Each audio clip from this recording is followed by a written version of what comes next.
সাথী আমি মইদুল ইসলাম, শিক্ষক ঐক্য মুক্ত মঞ্চের রাজ্যের সম্পাদক, আপনাদের ভাই। শিক্ষক ঐক্য মুক্ত মঞ্চের পক্ষ থেকে আজকের বিশেষ একটা বার্তা আপনাদের কাছে দিচ্ছি যে আপনারা জানেন যে শিক্ষক ঐক্য মুক্ত মঞ্চ সমকাজে সমবেতন, পূর্ণ শিক্ষকের মর্যাদা, সামাজিক সুরক্ষা, পেনশনের মতো দাবিগুলো নিয়ে দীর্ঘদিন ধরে লড়াই করছে। রাজ্যের 70,000 এসএসকে, এমএসকে, একাডেমিক সুপারভাইজার, মাদ্রাসা এবং পৌরসভা শিক্ষক শিক্ষিকাদের জন্য।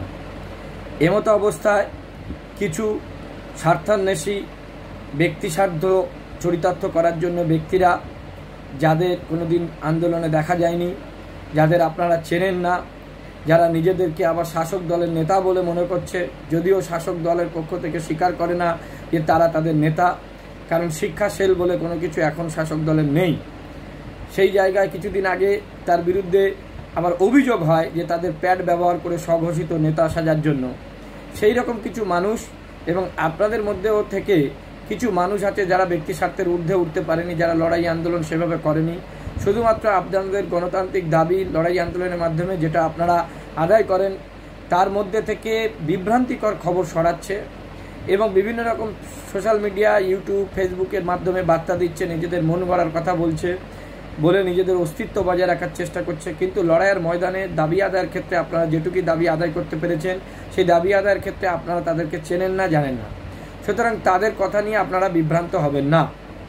আপনারা গতকাল যে নিউজ দেখেছেন যে আসাম সরকার এই করোনা আবহের মধ্যে, লকডাউনের মধ্যেও তারা কিন্তু আপনাদের মতো যারা শিক্ষক শিক্ষিকা আছে, এসএসএ, তাদের ক্ষেত্রে তাদের 26শে মে মন্ত্রিসভা গুরুত্বপূর্ণ সিদ্ধান্ত নিয়েছে, তাদেরকে রেগুলাইজ করে দিয়েছে, তাদের চাকরির মেয়াদ 60 বছর পর্যন্ত স্থায়িত্ব করেছে।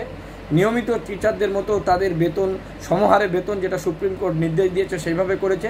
তাদের পে কমিশনের সুযোগ প্রতি বছর 3% ইনক্রিমেন্ট সহ একাধিক সুযোগ সুবিধা দিয়েছে। তাহলে এখন প্রশ্ন, আসাম পারলে পশ্চিমবঙ্গ পারবে না কেন? আসলে পারবে না এই কারণে, পশ্চিমবঙ্গের শিক্ষক নেতাগুলো যারা এইভাবে আপনাদের বিভ্রান্তি করছে, তারা চায় না আপনাদের অবস্থার উন্নতি হোক, তারা চায় তাদের নিজস্ব অবস্থার উন্নতি হোক।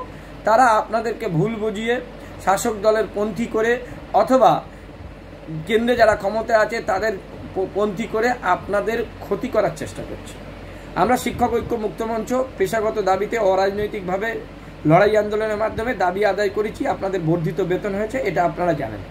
আমরা কি করেছি সেটা আর আপনাদের বলার অপেক্ষা রাখে না। আমরা মনে করি আপনার দাবি যদি ন্যায্য হয়, সেই দাবি রাস্তার লড়াই করে অথবা আইনি লড়াই করে আমরা আদায় করব। আমরা রাস্তার লড়াই করে চোখে চোখ দিয়ে দাবি আদায় করেছি। এখন আমরা মনে করছি অসম সরকার যেটা পারে, হরিয়ানা সহ অন্যান্য সরকার যেটা পারে, সুপ্রিম কোর্ট যে নির্দেশ দিয়েছে সমকাজে সমবেতন, আমার সরকার সেটা দেবে না কেন? এই সরকার তো আপনি বাড়ি বসে থাকলে আপনার হাতে করে জোর করে মাইনে বাড়িয়ে দেবে না, কোনো সরকারই দিতে চাইবে না। সুতরাং আপনার দাবি আপনাকে লড়াই আন্দোলন করে আদায় করে নিতে হবে। 21 সালে বিধানসভা নির্বাচন, অনেক প্রতিশ্রুতি দেবে, অনেক শাসকপন্থী নেতা আছে, তারা বলবে সরকারের সাথে আলাপ আলোচনা করে দাবি আদায় হয়। 2011 সাল থেকে আপনারা আলাপ আলোচনা করেছেন, টেবিলে সেটিং করেছেন, কিন্তু দাবি আদায় হয়নি। সেই দাবি আদায় করতে গেলে রাস্তার লড়াই করতে হয়েছে, পুলিশের সঙ্গে ঝামেলা করতে হয়েছে, মার খেতে হয়েছে, জেলে যেতে হয়েছে। আপনার ভাই সহ শিক্ষক ঐক্য মুক্ত মঞ্চের নেতৃত্বরা ছিলেন। তবে আজকের করোনার দিনেও আপনারা বর্ধিত বেতন পাচ্ছেন, আপনার মুখে হাসি ফুটেছে। সুতরাং বিভ্রান্তিতে কেউ কান দেবেন না। পরিষ্কার স্পষ্ট বার্তা, শিক্ষক ঐক্য মুক্ত মঞ্চের ওপর ভরসা রাখুন। আপনার ভাই সহ আমরা যারা নেতৃত্ব দিচ্ছি তারা সর্বদা চিন্তা করছে, দপ্তরের সঙ্গে কমিউনিকেশন আছে। একমাত্র সংগঠন যে সংগঠন মাননীয় মুখ্যমন্ত্রীর সঙ্গে দেখা করেছে এবং তার দাবি আদায়ের পক্ষে তাকে সম্মত করতে বাধ্য করেছে। সুতরাং এই সময় কোনো বিভ্রান্তিতে কান দেবেন না। দ্বিতীয় কথা, যে আমরা সুপ্রিম কোর্টের আদেশ অনুযায়ী সমকাজে সমবেতন রাজ্য দেয়নি বলে সেই আদেশকে মান্যতা দেওয়ার জন্য আমরা হাইকোর্টের শরণাপন্ন হচ্ছি, যেটা অলরেডি আমরা প্রথম থেকে বলেছি এবং গত 26 তারিখে রাজ্যের মন্ত্রিসভায়, আসামে রাজ্যের মন্ত্রিসভায় সিদ্ধান্ত নিয়ে দিয়েছে। তাহলে পশ্চিমবঙ্গের মন্ত্রিসভায় সিদ্ধান্ত নেবে না কেন? এটা আলোচনা করলে সিদ্ধান্ত হয় না। যতক্ষণ না এদের বাধ্য করা যাবে, রাজনৈতিকভাবে বাধ্য করা যাবে, লড়াই আন্দোলনের মাধ্যমে বাধ্য করা যাবে, কোর্টের মামলার মাধ্যমে বাধ্য করা যাবে, ততক্ষণ পর্যন্ত এরা কিন্তু সেই জগদ্দল পাথরের মতো বসে থাকবে, আপনার মাইনে বৃদ্ধি হবে না, বা আপনার পে কমিশনের অন্তর্ভুক্ত হবেন না, আপনার পেনশন তথা সামাজিক সুরক্ষা পাবেন না। সুতরাং এগুলো পাওয়ার জন্যে এই কে বলছে না বলছে যে মামলা করলে ক্ষতি হবে, এগুলো সম্পূর্ণ মিথ্যা কথা বলছে, মন গড়া কথা বলছে। এই সমস্ত দালালি করা লোকদেরকে আপনারা বিসর্জন করুন। এরা সমাজের বুকে কলঙ্ক। কিছু না জেনে শুনে মন্তব্য করা। যদি মামলা করাটা আপনার অধিকারের জন্য, যে কেউ মামলা করতে পারে হাইকোর্টে, হাইকোর্টের দরজা খোলা আছে। আপনার পক্ষের আইনজীবী থাকবে, সরকার পক্ষের আইনজীবী থাকবে, যুক্তি তর্ক সওয়াল হবে, বিচারপতি সেই মর্মে রায় দেবে। মামলা করলে কারোর মাইনে বন্ধ হয় নাকি? যে পাগলার মতো কথা বলছে। মামলা করলে আপনার ক্ষতি হবে নাকি? তাহলে এত হাজার হাজার মামলা কি করে করছে? সেখান থেকে দাবি আদায় হচ্ছে কেন? যারা চাকরি পায়নি তারা মামলা করে কিভাবে চাকরি পাচ্ছে? যাদের পেনশন আটকে গেছে তারা মামলা করে কিভাবে পেনশন পাচ্ছে? যারা ট্রান্সফার পায়নি তারা মামলা করে কিভাবে ট্রান্সফার পাচ্ছে? যদি মামলা করলে আপনার বেতন আটকে যায়, তাহলে যারা চাকরি পাওয়ার জন্য মামলা করেছে তাদের তো চাকরিই দিত না।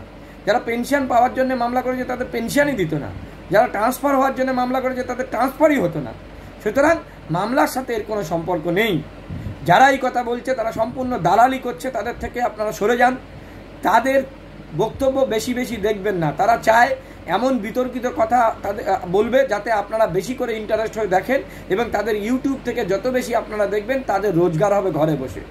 যে সমস্ত লোক বলছে তাদের সঙ্গে না কোনো দলের সম্পর্ক আছে, না কোনো লড়াই আন্দোলনের সম্পর্ক আছে, না কোনো সরকারের সম্পর্ক আছে, না আপনারা চেনেন। শুধুমাত্র আপনাদের বঞ্চনার দাবি নিয়ে আপনার ভাই তথা আমরা শিক্ষক ঐক্য মুক্ত মঞ্চ যখন লড়াই করছি, তখন আপনাদের মতিগতি পাল্টানোর জন্য বিভ্রান্তি করার চেষ্টা করছে। সে আমাদের সংগঠনের কিছু লোক থাকতে পারে, বাইরের লোক থাকতে পারে, কিছু ব্যক্তি স্বার্থে চরিতার্থের লোক থাকতে পারে। সুতরাং আপনারা এই নিয়ে বিভ্রান্তি হবেন না। আবারও বলছি, যে কেউ যে কোনো দাবি নিয়ে, ন্যায্য দাবি নিয়ে মামলায় যেতে পারেন। বড়জোর আপনার দাবি যদি ন্যায্য না হয়, সওয়াল জবাবে আপনি যদি হেরে যান, তাহলে আপনি মামলায় হেরে যাবেন। এতে আপনার মাইনে আটকাবে না, আপনার চাকরি থেকে বরখাস্ত হওয়ার কোনো সুযোগ নেই। এগুলো সব আজগুবি ফালতু কথা বলছে। তাহলে যদি তাই হতো, তাহলে গায়ত্রী পাণ্ডে আমাদের সংগঠনের সদস্য, মানব সম্পদ উন্নয়ন কর্মী সংগঠনের সদস্য, তিনি আগেই মামলা করেছিলেন। তাহলে এতদিন তার তো মাইনে বন্ধ হয়ে যেত, তাহলে এতদিন তাহলে চাকরি চলে যেত। গেছে?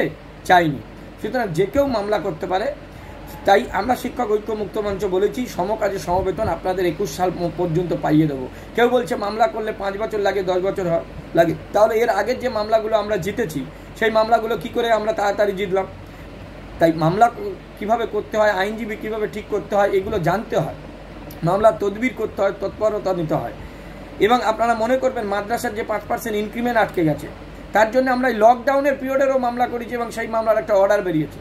এই লকডাউনে ভিডিও কনফারেন্সের মাধ্যমে যেখানে মামলা হয় না, খুব গুরুত্বপূর্ণ মামলা ছাড়া, সেখানেও আমরা এই মামলায় শুনানি করেছি।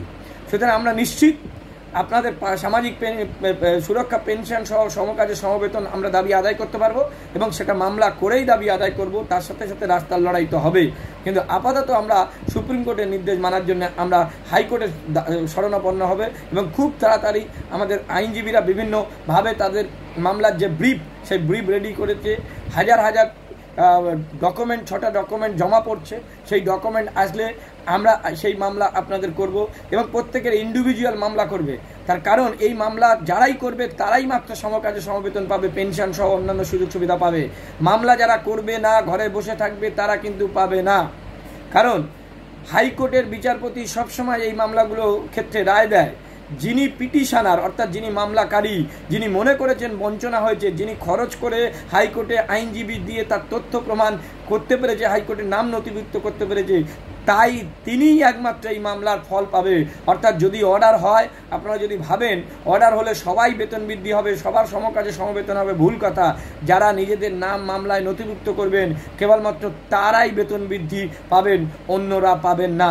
তাই আপনাদের যে 6টা ডকুমেন্ট, পঞ্চায়েতের ক্ষেত্রে আলাদা, পৌরসভার ক্ষেত্রে আলাদা, একাডেমিক সুপারভাইজার ক্ষেত্রে আলাদা আলাদা মামলা হবে। সেই 6টা ডকুমেন্ট হোয়াটসঅ্যাপ করে শিক্ষক ঐক্য মুক্ত মঞ্চের রাজ্য সম্পাদক মহিদুল ইসলাম তার কাছে পাঠান, অথবা তার সভানেত্রী ছবি চাকি, সীমন্ত ঘোষ, এদের কাছে আপনারা পাঠান।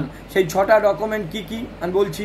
পঞ্চায়েতের ক্ষেত্রে এসএসকে এমএসকেদের ক্ষেত্রে যে চাকরির চুক্তিপত্র বা রেজুলেশন, তার কপি, যেখানে আপনার ডাইস ফিল আপ করেন, সে 2018 হোক, 19 হোক, 20 সালের ডাইস হোক, সেই ডাইসের যে পাতায় আপনার নাম, স্কুলের নাম আছে সেটা, আপনার শিক্ষাগত যোগ্যতার প্রমাণপত্র, আপনি যে ট্রেনিং করেছেন সেটা এনসি থাকলেও সেই এনসির কম্পিউটার প্রিন্ট অথবা আপনার ট্রেনিং সার্টিফিকেট সেটা পাঠাবেন।